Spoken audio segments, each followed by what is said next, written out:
From the deepest, darkest jungles of Africa came a noble savage, Tarzan the Ape Man.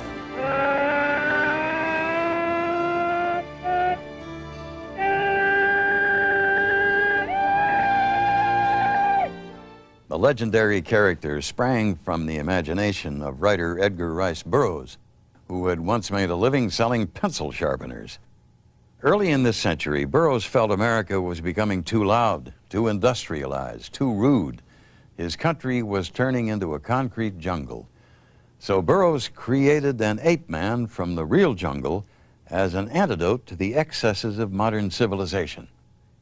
But when Tarzan jumped from the written page to the big screen, movie executives demanded a much different character than the one Burroughs had invented.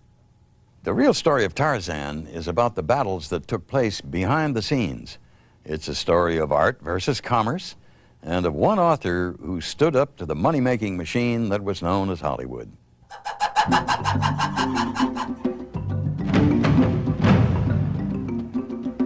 In novels, artwork, and in motion pictures, Tarzan has fascinated us for more than 3/4 of a century.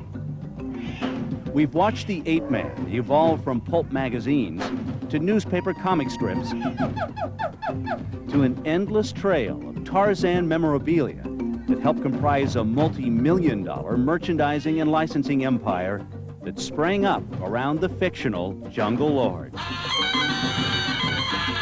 There have been more than 100 movies and television shows starring more than 20 different Tarzans.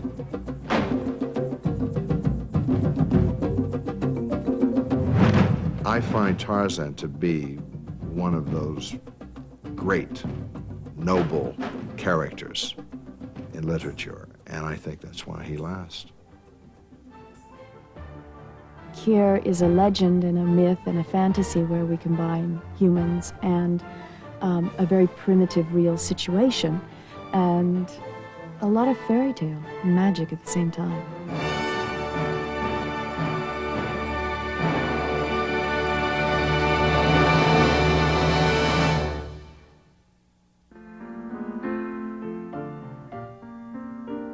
In the early 1900s, America was a nation defining itself as a world leader with true global influence. Working in big factories was a way of life, and more people were crowding into the major cities. Tarzan came into existence at a time people were searching for a different kind of hero. The Lord of the Jungle fit the bill, because without superpowers or special weapons, he always found a way to triumph in the most savage of worlds. We can escape. We can leave reality. We can go to the freedom of the jungles. We can get away from civilization. No government running the show, telling us and giving us rules to follow. We can be at one with nature. We can be free. And so, Tarzan was born October 1st, 1912. This issue of the All-Story magazine was the first glimpse the public got of this unlikely hero. The magazine, with the complete Tarzan of the Apes story, sold for 15 cents.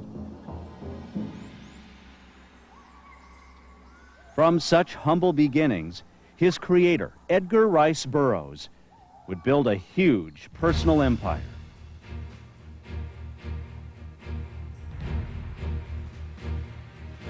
And even have a city in California named after the fictional hero. My grandfather had the ability to describe action vividly in his stories. He had a tremendous imagination, and he was a great storyteller, as evidenced by the popularity of his works all over the world.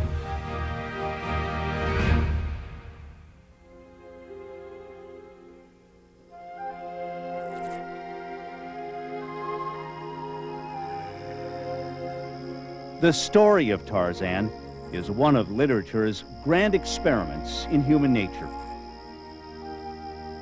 An infant is raised by apes in a remote region of the African coast after his parents, who had been abandoned there by mutineers, die.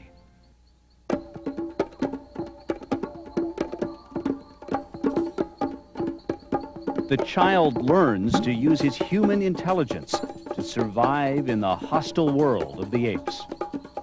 The human is given the name Tarzan, which means white skin in the language of the apes. When Tarzan is about 10 years old, he discovers the cabin where his human parents had lived and learns to read from books he finds there. Tarzan is brought up as an ape, and he makes the step from ape to man, kind of a Darwinian image in that sense. So he's the missing link, metaphorically at least, between the intelligence and the morality of human beings and the apes. On the other hand, Tarzan isn't just a human being, Tarzan's an ideal human being. He's more like a Greek god. Tarzan is a young man who has proven his superiority in his jungle realm when he encounters Jane Porter and her father, the first white people he's ever seen. When Jane is kidnapped, Tarzan comes to the rescue.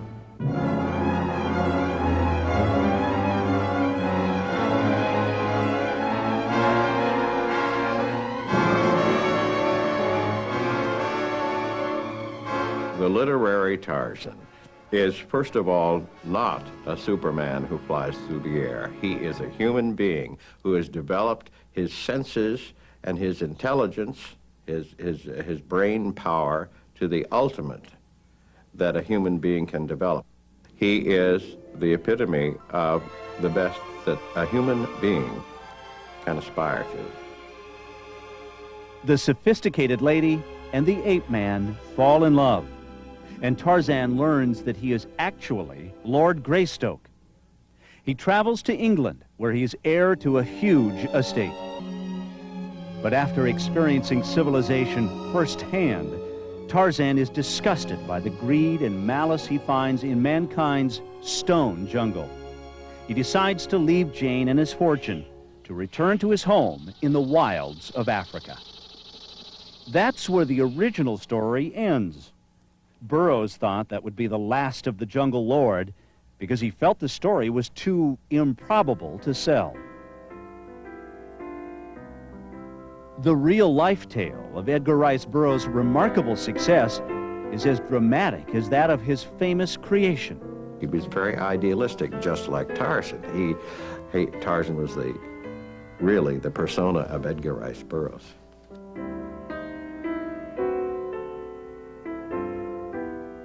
His father had been a Union cavalry officer who became a businessman after the Civil War. Edgar Rice Burroughs was born September 1st, 1875, in Chicago. At the age of 10, Burroughs drew this American Indian riding an elephant, an example of his active imagination. As a child, he was a restless dreamer and an overachiever with a quick sense of humor. After growing up and going to military school, Burroughs spent more than a dozen years going from one failed career attempt to another. He tried his hand at being a soldier, a cattle drover, an accountant, a door-to-door salesman, a railroad cop, and even a gold miner. Burroughs married his childhood sweetheart, Emma Hulbert, in 1900. They had 3 children and had a hard time making ends meet. If it hadn't been for this pencil sharpener, Tarzan may very well have stayed buried in Burroughs' imagination. In 1911, he was trying to launch a company to sell these little mechanical marvels. While he was waiting for his sharpeners to sell, he began to fill the time by writing. The sharpeners never sold. His writing earned him literary immortality. Through Tarzan, Burroughs lived the adventure that had escaped him in reality, and he brought us along for the ride. Burroughs' gift, in addition to his knowledge of structure and myth, is that he could write adventure stories that propel you along, that pull you along. Tarzan stood alone against all odds and always emerged victorious. In contrast, Edgar Rice Burroughs had failed the entrance exam to West Point Military Academy and was discharged from the U.S. Cavalry because of a weak heart. And after his marriage, things had gotten so bad that he once had to pawn his wife's jewelry to buy food. But through the fantastic characters that roamed in his imagination, Burroughs finally found fame and fortune. His first published story, written under a pseudonym, was Under the Moons of Mars, for which he was paid $400, an astounding amount of money, considering that he had once earned $15 a week as a salesman. His second story was The Outlaw of Torn, which was rejected and not published until 2 years later. Tarzan of the Apes, which he wrote out in longhand on the backs of scrap paper, was the third story he submitted. It was accepted immediately, and he was paid $700. Edgar Rice Burroughs went on to write 71 books, including 26 Tarzan novels. None of Burroughs' other fictional characters ever rivaled the success of Tarzan. Tarzan was far more popular than the John Carter of Mars or the Carson Napier of Venus or David Innes of Pellucidar, which is at the Earth's core. They're all fascinating to the hardcore Burroughs fans, but the general public, I think, became attuned to the name Tarzan and the idea of Tarzan. In fact, Burroughs had intended to write only 3 Tarzan sequels. By the end of the 4th novel, Tarzan is an old man, a grandfather, retired at his ranch in Africa. But readers demanded more Tarzan adventures. They were not willing to see their hero fade away into the sunset and did not want a substitute. The character that Burroughs created out of financial desperation was about to take the world by storm, conquering the imaginations of millions of fans. But there would be controversy over how he should be portrayed, noble lord or jungle savage.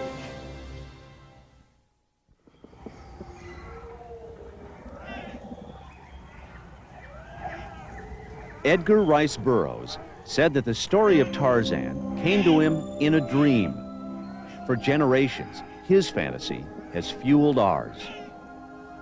An infant of noble heredity is raised in the jungle by apes and grows up to be a heroic defender of the weak and oppressed. Every young man, it seems to me, if you read the Tarzan books, you go out in the backyard and you climb a tree and you sit there and you listen to the birds and you get close to nature. But there's a sense of, if you're a young man, you don't have your mother telling you that you have to go to school or get up and go to work. You don't have the responsibilities of society. You are literally living free, and it's certainly an escapist fantasy in that sense. Today, translated into 37 languages, Tarzan's adventures reach every corner of the world. This is the Arabic Tarzan edition. This is the Czechoslovakian Tarzan edition. Italian, Spanish, Chinese, the Afrikaans edition of Tarzan, the rare Russian edition, 1921, of Tarzan. Tarzan's exploits have even been retold on Braille. The name Tarzan is found in virtually every dictionary of the English language. It's become a word. There are very few characters in fiction who have that kind of status. Tarzan's most unpredictable adventure began in 1918 when the character moved into motion pictures.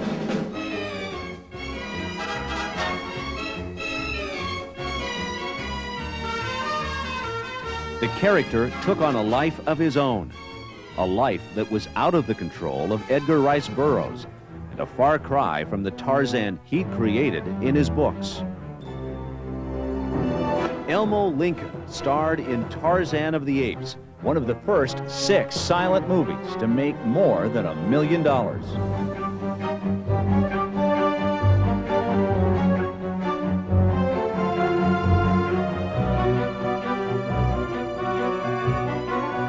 Lincoln went on to become a major star, but had not been the first choice to play the first movie Tarzan. The first adult actor signed to play the role was a vaudeville player, a ukulele musician by the name of Winslow Winston. Now, just before principal photography began on Tarzan of the Apes in 1918, war broke out. He ran off, joined the Army, and stepped out of cinema history forever.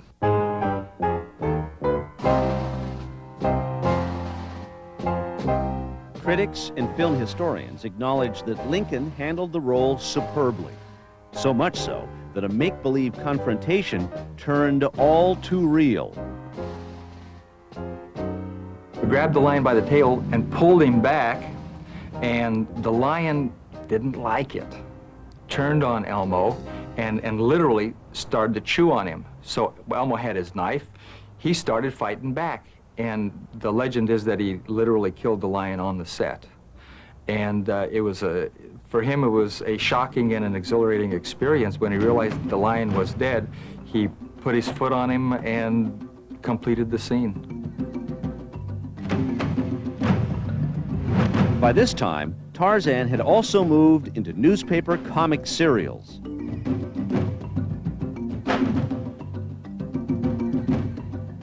So his adventures were being delivered to almost every doorstep in America. We didn't have television in those days, but we had very healthy, overactive imaginations, and that's one of Burroughs' greatest talents, was to stimulate the imagination. On the strength of Tarzan's growing popularity, Burroughs continued to expand his personal empire. He purchased a 540-acre ranch in Southern California and named it Tarzana. There, he lived the life of the ultimate gentleman landowner with his family, including his 3 children, Joanne, Hulbert, and Jack. I think he saw himself, the characteristics of Tarzan in himself, which were those of being a noble man, you know, and able to do anything with noble characteristics and great moral values. In 1920, with Elmo Lincoln unavailable, a new actor tried the loincloth on for size. 6'2" New York City fireman Gene Poehler starred in The Revenge of Tarzan for $100 a week. Many forces were at work changing the image of Burroughs' jungle lord. The censorship office was becoming very, very, very active in the motion picture industry. And they felt that a male torso, a nude male torso in a movie was not acceptable. So Gene Poehler was the very first Tarzan to sport an over-the-shoulder leopard skin that covered more of his body than Lincoln had. Disillusioned with the behind-the-scenes politics and a contract dispute, the movie's second Tarzan called it quits and went back to his job as a fireman. That same year, 1920, The Son of Tarzan, another Burroughs novel, was turned into a multi-part movie serial. Again, Tarzan's image took a beating. Peter M.C. Tabler was really an unusual choice for Tarzan in Son of Tarzan. One, he did not look the part. He was bald as an egg. He didn't have a lot of film experience, mostly Broadway, and he was an opera singer. And he had probably the worst physique of any Tarzan on the screen ever. The real star of the film was Kamula Searle, who played Korak, the son of Tarzan.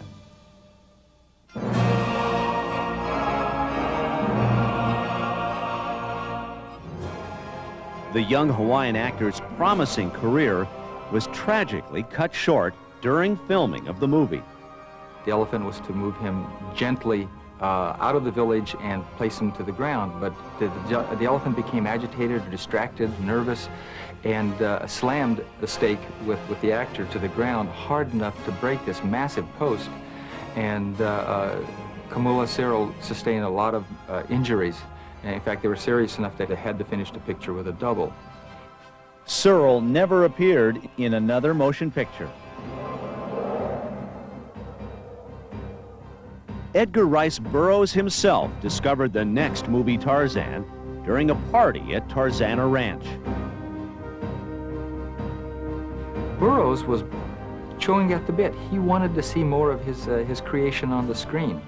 So at a party, he noticed this football player, a gentleman by the name of Jim Pierce, who stood probably 4 or 5 inches above everybody else. He was a big, handsome, muscular guy, and when Burroughs saw him, he said, "There he is! That's Tarzan!" In 1927, Jim Pierce appeared in Tarzan and the Golden Lion, which was lambasted by the critics, partly because of Pierce's acting. Pierce never played Tarzan on film again, but he did marry Edgar Rice Burroughs' daughter, Joanne. And together they recorded more than 500 Tarzan radio shows written and produced by Edgar Rice Burroughs. When you mentioned Tarzan. Tarzan. Is that what the natives call you? Yes, in certain parts of Africa. Oh, tell me, how did you get the name? It was given me by my foster mother. My name is John Clayton. Oh, that's interesting. Your foster mother was... A native of Africa.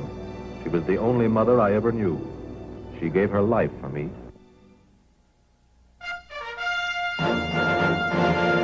In 1928, Frank Merrill, who had been Elmo Lincoln's stunt double, landed the title role.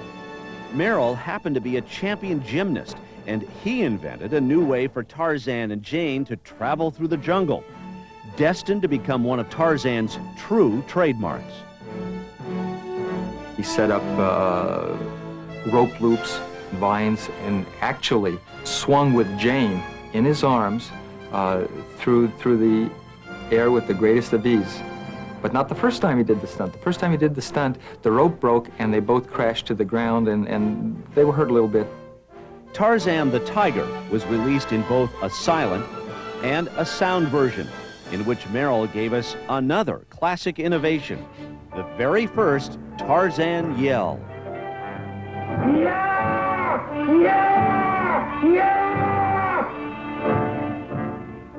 Merrill and his yell did not survive into the talkies, and by 1931, the hunt was on for the next Tarzan.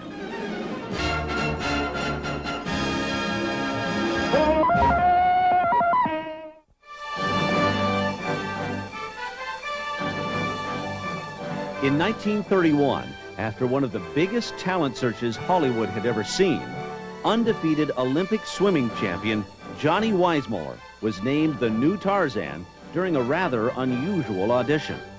I met all the producers and they're standing around talking to him and somehow during the course of the interview they got him stripped down to his shorts because they wanted a good look at him. The minute they saw him without his clothes on, they knew he was right. Maureen O'Sullivan, a young Irish actress, was picked to play Jane to Weissmuller's Tarzan. Oh, Tarzan, you're a bad boy. Good morning. I love you. Good morning. I love you. For the first time I saw Johnny Weissmuller. I didn't know much about him either, but he had a kind of a golden makeup on, and you know, he done a loincloth, and he had his foot on a lion's head, and he was holding a spear, and he was very graceful, and it looked like a Greek god, you know, and I thought, oh, that's wonderful. I was in awe of what I was looking at. It was like a piece of sculpture. It was wonderful. And then I turned around and Edgar Rice Burroughs introduced himself. He was watching too. Burroughs liked what he saw in the actors, but Tarzan in the movies was not the character he created.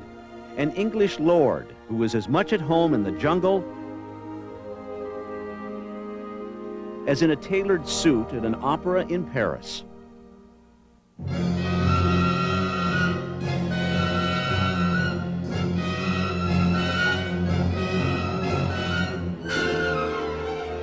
Edgar Rice Burroughs was really rather unhappy that his jungle lord had been reduced to a monosyllabic ape man by MGM, and he really wanted his character portrayed the way he'd written him. A new dynamic was taking hold because moviegoers loved the strong, silent Tarzan portrayed by Weissmuller, and producers were willing to go to extremes to protect their very bankable new screen sex symbol. A lot of Johnny's fans were women. Now, he was married already, and the studio felt that the wife was probably going to be a detriment to Johnny's career and convinced him of that. So, in the way the studios did in those days, they controlled the stars' professional and private lives and worked out a negotiation with Johnny's wife. They paid her $10,000 and got rid of her.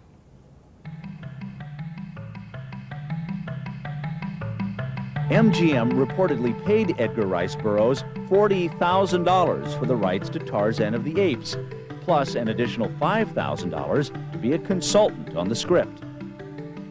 But the fact is, Burroughs had very little to do with the way Weissmuller played Tarzan. Burroughs continued to publish more Tarzan novels in which the Lord of the Jungle did battle with World War I German soldiers, a race of tiny savages, ancestors of a lost Roman legion, and even prehistoric beasts at the center of the earth. However, movie makers continued to portray the character only as the primitive ape man. Another complication was that in the early 1930s, because of legal wrangling, there were two separate rights available to produce more Tarzan movies.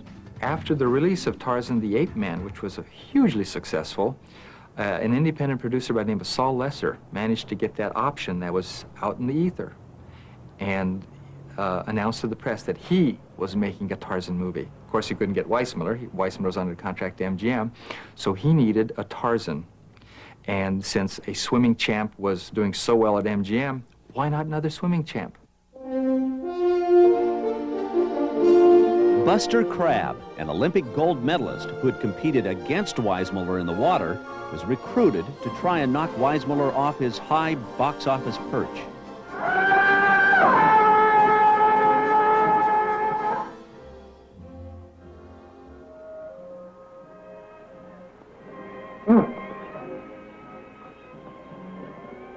That used to be mine.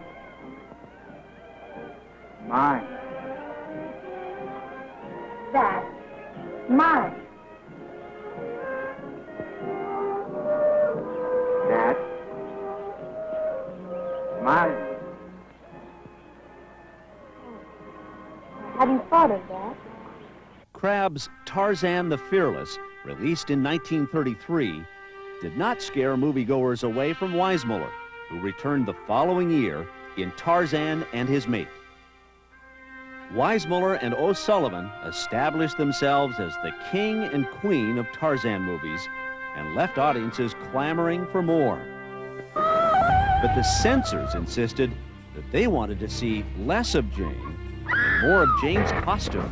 I had a very skimpy outfit, just a little G-string and a thing in front and a thing in back.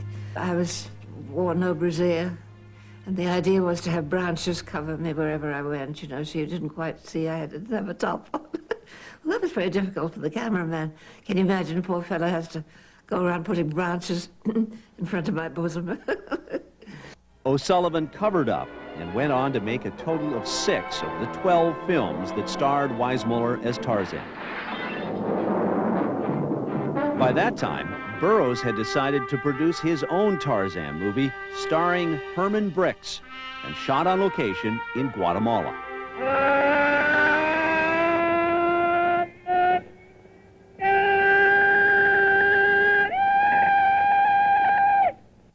This time, Burroughs was determined to show Tarzan his way.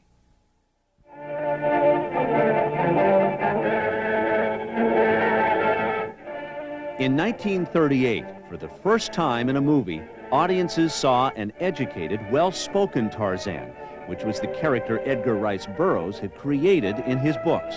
I have a suspicion that Raglan may backtrack and attempt to throw us off the trail. You and George head for the river. I'll circle around and meet you there.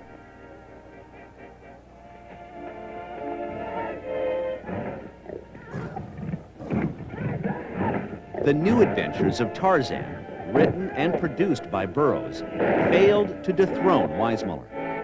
Meanwhile, Burroughs' personal life was in turmoil, and he and Emma divorced after 34 years of marriage.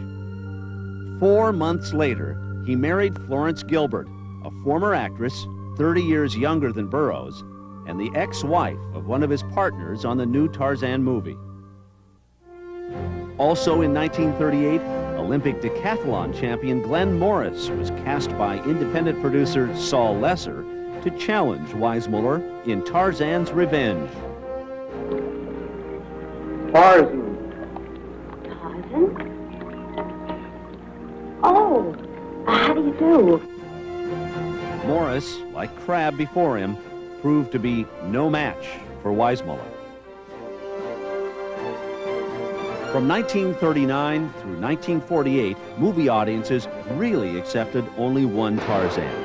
During that time, Johnny Weissmuller made 9 Tarzan films. Meanwhile, Burroughs had embarked on his very own real-life adventure. On December 7, 1941, Burroughs and his son Hulbert witnessed the attack by the Japanese on Pearl Harbor. At the age of 67, Edgar Rice Burroughs became America's oldest war correspondent. His son Hulbert was a wartime filmmaker who shot this amazing combat footage.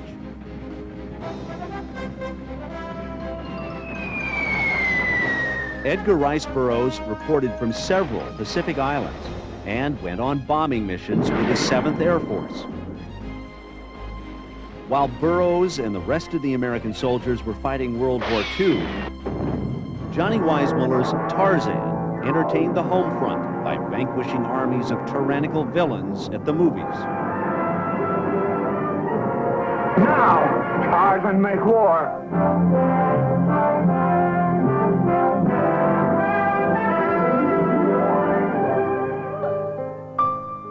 But after the war, Burroughs began to show signs of his age. These were his declining years when he came back as a war correspondent. Now in his 70s, he finally slowed down, which meant there was more time for his family. I have wonderful memories of those times, being able, we're going to Granddad's house, you know, and we'd see Tarzan films. And I got to know my grandfather in that he took us at different times, put us on his knee, and he would tell us little stories. In 1950, at the age of 75, Edgar Rice Burroughs died of a heart attack. The family remembers the day they heard the news. My dad came home sobbing. I remember 1950, March 19th, 1950, and I'd never seen my dad cry like that. And then later finding out that my grandfather had passed away, that left an impression on me. I never forgot that.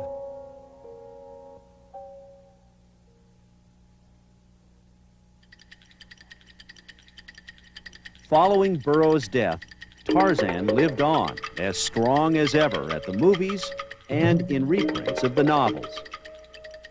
Lex Barker had taken over after Weissmuller retired from the role in 1948. This Tarzan picture has been so designed with everything new and different, it will attract all those who are seeking fine entertainment in which romance, excitement, and adventure each play their dramatic parts. And in 1954, Tarzan. Gordon Scott, discovered working as a lifeguard in Las Vegas, became the first Tarzan to film a movie in Africa. You scream. What's frightened you? Well, it's over now. That snake, she'd have killed it. Ironically, Burroughs himself had never traveled to Africa, despite writing extensively about it and making it Tarzan's home. Tarzan! Did you catch him? Where's Cheetah? Cheetah! Cheetah's back. Gordon Scott did 5 films as Tarzan, and he was never comfortable working with animals. He always felt that animals didn't like him.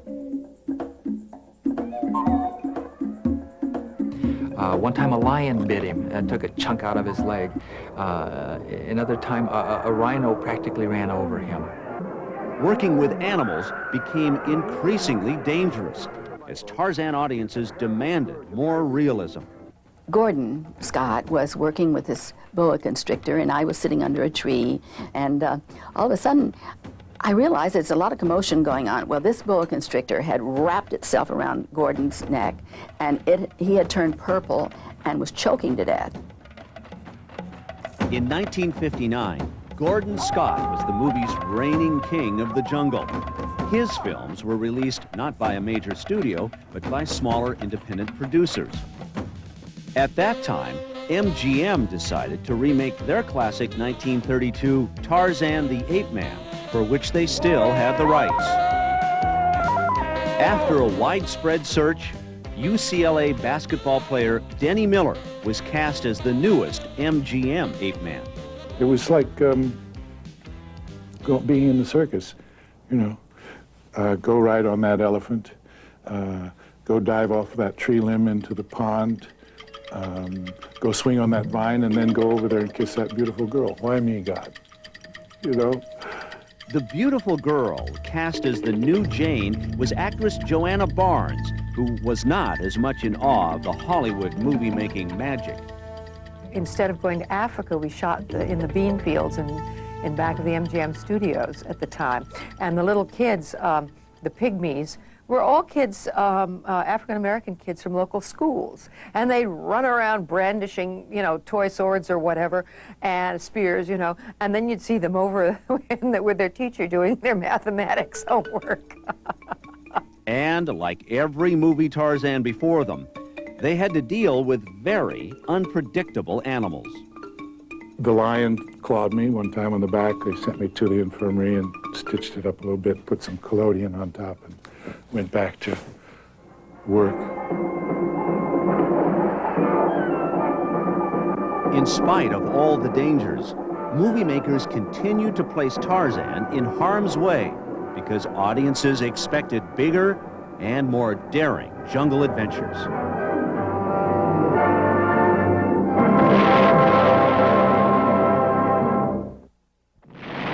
Never were the dangers of playing Tarzan on film more evident than in the 1960s, when 42-year-old cowboy actor Jock Mahoney and later former pro football player Mike Henry inherited the role. Both were seriously injured during filming. Mahoney lost 45 pounds after he came down with dysentery and pneumonia. Henry was severely bitten on the chin by a chimp and required reconstructive surgery.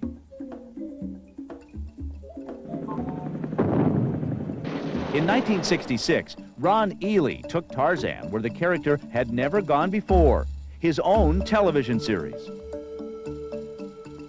Ely insisted on doing all the stunts for the 57 episodes shot in Brazil, and twice barely escaped critical injury during fight scenes with a tiger and a lion. I turned around, the cat was in the air over my head and took me down, and this lion got me, got my head in his mouth. And the lion began to run with me, and my head was stuck in his mouth. His tooth was here and tooth was here, and I was kind of stuck. I mean, I really did think that maybe that was going to be it. Ely went on to become a noted novelist, writing murder mysteries and following in the footsteps of Tarzan's creator. The genius of Edgar Rice Burroughs is the character, Tarzan. The way the character was presented.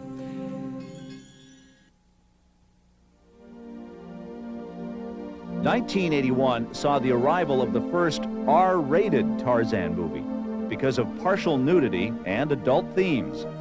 This time the focus was definitely on Tarzan's mate. It was sensual, but there aren't love scenes, you know, at the same. If you were to read just reviews, we made Tarzan pornography. There's not one love scene in the whole film. Do we kiss? I don't even think we kiss.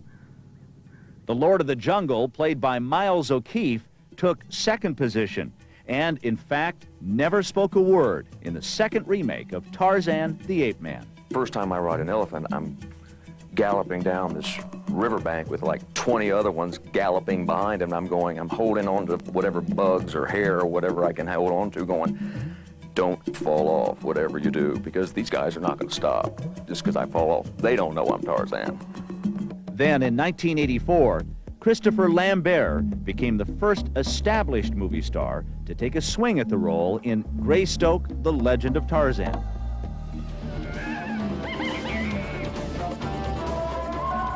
In the early 90s, Tarzan re-emerged on television, this time in a syndicated series with Wolf Larson in the title role.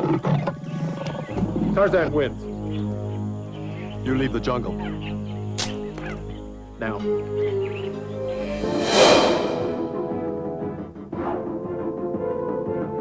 And in the mid-90s, yet another television series starring Joe Lara began depicting Tarzan in ways never seen before.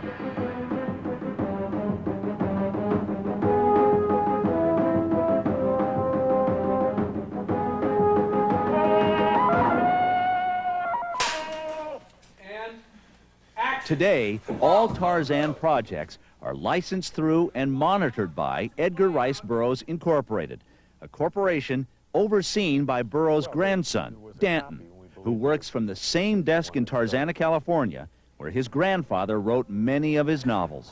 We currently have the rights available in the United States for hardback editions. Among the newly licensed products, trading cards with original artwork.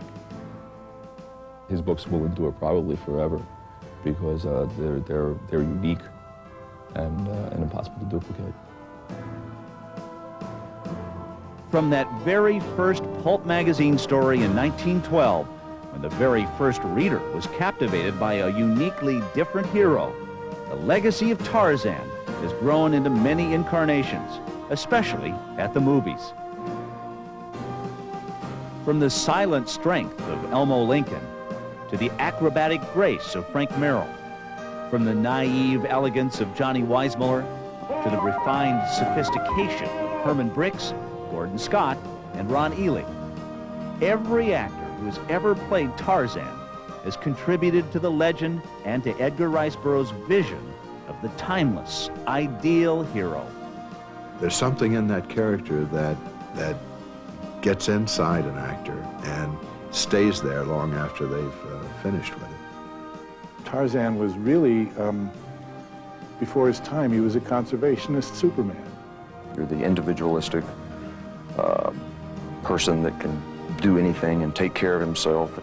Plus, you know, that fantasy element and the escapism and all the other things and the animals, and then of course we had Jane. Just seemed a very romantic love story, and it was.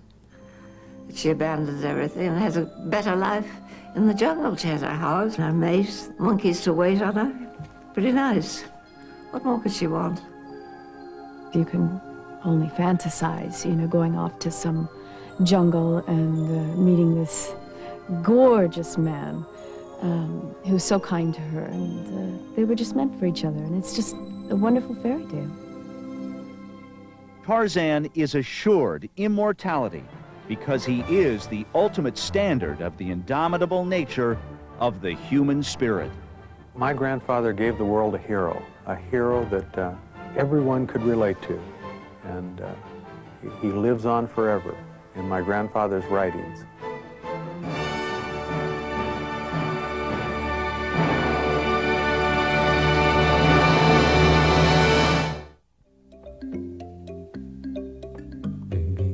Oh, yeah, yeah, yeah, yeah, yeah. Oh, yeah, yeah. Oh, yeah, yeah, yeah, yeah, yeah. Oh, yeah, yeah.